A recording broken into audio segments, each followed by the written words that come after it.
तो hello friends, मैं हूं राहुल कुमार। आज के इस वीडियो में आपको रेलवे ग्रेजुएट लेवल या अंडर ग्रेजुएट लेवल के बारे में कुछ इंपॉर्टेंट टिप्स देने वाले हैं। बहुत सारे लोग बार बार पूछते हैं कि लास्ट मोमेंट में किस तरह से पढ़ना चाहिए जो कि सिलेक्शन हो जाए, ठीक है, और एग्जाम कब होगा, ठीक है। तो इसके बारे में पूरा डिटेल में बताएंगे, वीडियो में तक बने रहना। अगर वीडियो अच्छा लगे तो चैनल को सब्सक्राइब करना, लाइक करना, ठीक है। तो चलो वीडियो को स्टार्ट करते हैं। सबसे पहले देखो, एक आपको पता है कि आरपीएफ कांस्टेबल का भी एग्जाम होने वाला है, जो कि लगभग मार्च मार्च पूरा उसी में हो जाएगा। 2 मार्च से 20 मार्च तक शायद वो एग्जाम है। तो अपना एग्जाम जो ग्रेजुएट लेवल है वो मार्च में होने वाला नहीं है, ये आपको इस बात को ध्यान रखना चाहिए। तो वो लगभग अप्रैल से स्टार्ट होगा, ठीक है। तो जैसे बहुत सारे लोग, अभी आपका फरवरी मंथ चल रहा है, फिर एक मंथ मार्च चलेगा और अप्रैल को आप नेग्लेक्ट करके चलो, मतलब टोटल 60 डेज है। 60 डेज में आपको किस तरह की तैयारी करना चाहिए, कहाँ से पढ़ना चाहिए और क्या रूटीन होना चाहिए, वो सब आपको आज हम बताएंगे, ठीक है। देखो, सबसे पहले, क्योंकि ये लास्ट मोमेंट है, इसमें आपको अपने स्टडी पे मैक्सिमम टाइम और जो फालतू टाइम पे जो समय बिता रहे थे उसको कम करना चाहिए, ठीक है। कम से कम अगर आप कहीं भी ट्यूशन नहीं ले रहे हो, सिंपली अगर आप पढ़ते जा रहे हो तो हमको 12 घंटा कम से कम आपको टाइम देना है, ठीक है। दूसरी बात, आपको इस टाइम में ये ध्यान करना है कि कौन सा सब्जेक्ट में आप ज़्यादा स्कोर कर जाते हो। जैसे रीजनिंग में अगर आप मैक्सिमम स्कोर आपका हो रहा है, जैसे 30 मार्क्स का पूछेगा तो 25 मार्क्स, 23 मार्क्स, 24 मार्क्स, इस तरह का रीजनिंग आ रहा है, तो अब रीजनिंग पे स्पेशल टाइम देने की जरूरत नहीं है, ठीक है, क्योंकि वो आपको अच्छा स्कोर उससे हो जाएगा। अब बात है फिर मैथ्स को देखना है। अगर मैथ्स में भी आपका स्कोर बहुत अच्छा हो रहा है तो मैथ्स पे उतना टाइम नहीं देना है, ठीक है, कि मैथ्स और अच्छा हो जाए। मैथ्स और अच्छा नहीं होगा, बस प्रैक्टिस होते जाएगा, ठीक है। मैथ्स पे भी उतना टाइम नहीं देना। अगर आपका 30 मार्क्स में 25, 26, 27 इस तरह से आ रहा है तो मैथ पे भी ज़्यादा मार्क्स टाइम नहीं देना। हाँ, अब जीके, क्योंकि जीके हर लोगों को, जैसे 40 मार्क्स का जीके है तो ऐसा नहीं कि जीके में आपको 40 में 30-35 आएगा ही, उसमें मार्क्स उतना आता नहीं है। तो अब आपको जो है टाइम ज़्यादा क्या चीज़ पे देना है, जीके पे, ठीक है। जीके पे टाइम को मैक्सिमम देना। और इधर मैथ रीजनिंग को हम एकदम नेग्लेक्ट करके आपको नहीं चलने के लिए बोले कि मैथ बनाना ही नहीं है या रीजनिंग बनाना ही नहीं है, ऐसा नहीं है।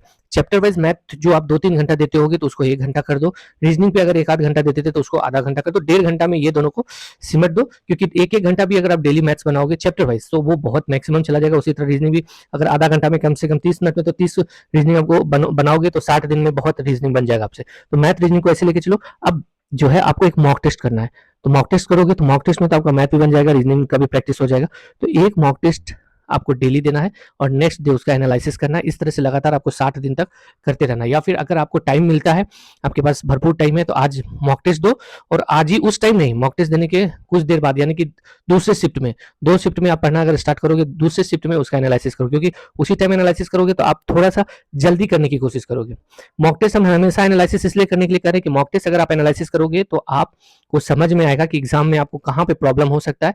तो आप अभी अभी आपके पास टाइम है, आप उसको सुधार कर लोगे, ठीक है। अगर एनालिसिस नहीं करोगे तो यहाँ जो गलती रूम पे हो रहा है वही गलती सेम आपको एग्जाम में होगा, फिर आपको पछतावा छोड़ के और कुछ भी नहीं होगा।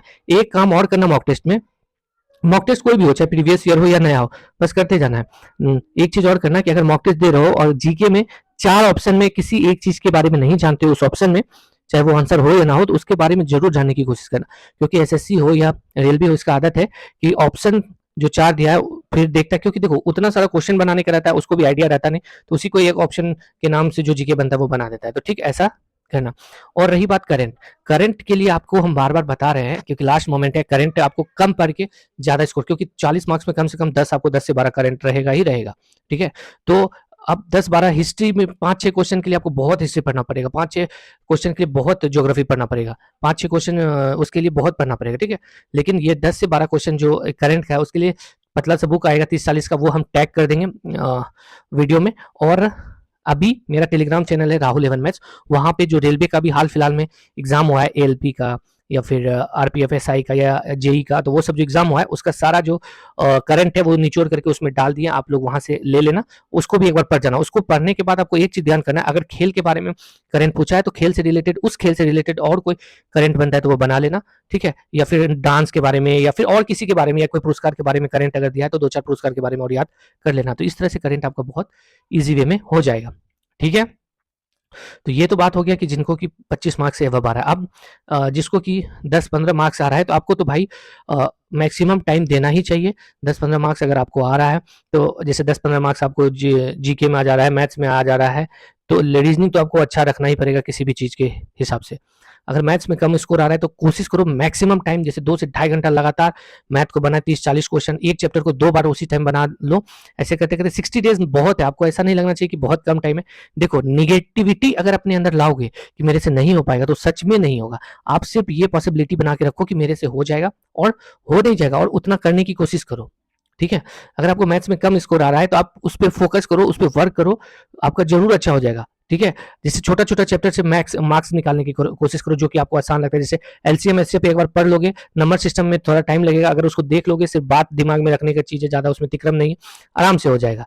और बाकी बात, छोटा छोटा ही क्वेश्चन आता है, इसीलिए हम बोलते हैं कि आप प्रीवियस ईयर बुक आपके पास होना चाहिए, क्योंकि प्रीवियस ईयर बुक रहेगा तो आपको पता चलेगा कि किस लेवल तक का क्वेश्चन बनाना चाहिए। अगर आप एसएससी से बनाओगे तो हाई लेवल का क्वेश्चन बनाने के चक्कर में रह जाओगे, आपको टाइम भी लगेगा, जो नॉर्मल क्वेश्चन आता है वो अगर एग्जाम में नहीं बना पाओगे तो फिर दिक्कत हो जाएगी, अरे यार इतना आसान पूछ दिया और हम तो बहुत टफ बना रहे थे। ठीक है, इसमें टाइम टफ वाले के चक्कर में एक ही चैप्टर में ज्यादा टाइम लग गया और अलग नहीं लग पाया, तो दूसरा चैप्टर आपको बनाने का टाइम नहीं मिला, तो यही सब प्रॉब्लम क्रिएट होता है। इसीलिए आपको बोलते हैं कि प्रीवियस ईयर बुक आप रख लो, पतला सा भी कोई भी, या फिर प्रीवियस ईयर मॉक टेस्ट रख लो। ठीक है, तो आपको सारा कुछ का लेवल पता चलेगा। जैसे आप लोगों को लगता होगा कि प्रीवियस ईयर से नहीं डिट्टो पूछता, भाई 30 से 40 क्वेश्चन एकदम डिट्टो पूछ देता है, अगर आप 5-6 साल पहले तक का प्रीवियस ईयर बनाओगे तो एकदम डिट्टो पूछ देता है।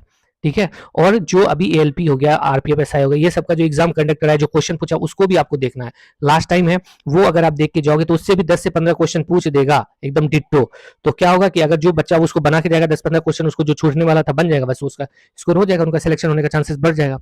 इसलिए पढ़ाई स्मार्ट वे में करना है। सिर्फ देखो, होता क्या है कि हम लोग सिर्फ जो है ना बोलते रहते हैं, अरे यार हमसे नहीं हो पाएगा, ये दिक्कत हो गया, वो दिक्कत हो गया, बस दिक्कत के बारे में हम लोग बोलते रहते हैं, लेकिन एक्चुअल में क्या हमको करना है। ये स्कूल का एग्जाम नहीं है कि 10th पास करके 12th पास, इसमें हमारा कंपटीशन है अगले लोगों से। ठीक है, ताकि हम एक सीट अपना कवर कर पाए। ठीक है, लास्ट टाइम है, अपना टाइम को मैक्सिमम यूज करो। मैक्सिमम यूज कैसे करेंगे, इस टाइम में आपको ये ध्यान करना है कि किस चीज में आपको कम स्कोर आ रहा है, उस पर ज्यादा फोकस करें, उस पर ज्यादा टाइम दें, और किसी भी चीज को नेग्लेक्ट करके नहीं चलना है कि इसको नेग्लेक्ट कर रहे हैं, ये सिलेबस को, ये चैप्टर को नेग्लेक्ट कर दे, उसको करें नहीं। कोशिश करो अपनी तरफ से मैक्सिमम, जैसे 10 से 12 घंटा भी दो पढ़ने में, मैक्सिमम कोशिश करो। ठीक है, मैक्सिमम, जितना ज्यादा मैक्सिमम कोशिश करोगे उतना ज्यादा आपको फल मिलेगा। अगर हो सके इस वाले एग्जाम में आपको फल नहीं मिले तो लेटेस्ट जो और एग्जाम आएगा उसमें आपको फल जरूर मिलेगा। हो सकता है कि इस वाले तक में आपका सिलेबस उतना अच्छा नहीं हो पाए, लेकिन अगर वो रेगुलर आपका रह जाएगा तो 6 से 7 महीना, अगर 10 से 12 घंटा आप पढ़ोगे तो मेरे को लगता है 7-8 महीने तक में आपका बहुत अच्छा प्रैक्टिस हो जाएगा। हाँ, खाली वे सही होना चाहिए, ऐसा नहीं कि थोड़ा सा ये पढ़े, थोड़ा सा वो पढ़े, कभी कोई और बुक ले लिए, कभी कोई और बुक ले लिए। एग्जाम दे रहे हैं रेलवे का और एसएससी का पढ़ते जा रहे हैं, और एग्जाम दे रहे हैं एसएससी का और रेलवे का पढ़ते जा रहे हैं, तो उससे बहुत दिक्कत होगा। देखो, हम क्यों नहीं कहते कि आप जैसे बहुत सारे लोग कमेंट करते हैं कि भैया एसएससी का बुक है क्या, उससे हो जाएगा क्या। देखो भाई, मेरा बस यही कहना है कि अगर आपके पास एसएससी का बुक है तो आप जो चैप्टर एसएससी में है वही चैप्टर आप इससे मिला लो, रेलवे से मिला लो। अगर सेम चैप्टर मिल रहा है सारा तो छोड़ दो, और नहीं मिल रहा तो वो बुक ले लो। कितना का 300-400 का बुक जाएगा। देखो, होता क्या है कि एसएससी का क्वेश्चन पूछने का तरीका और रेलवे का पूछने का तरीका दोनों अलग है।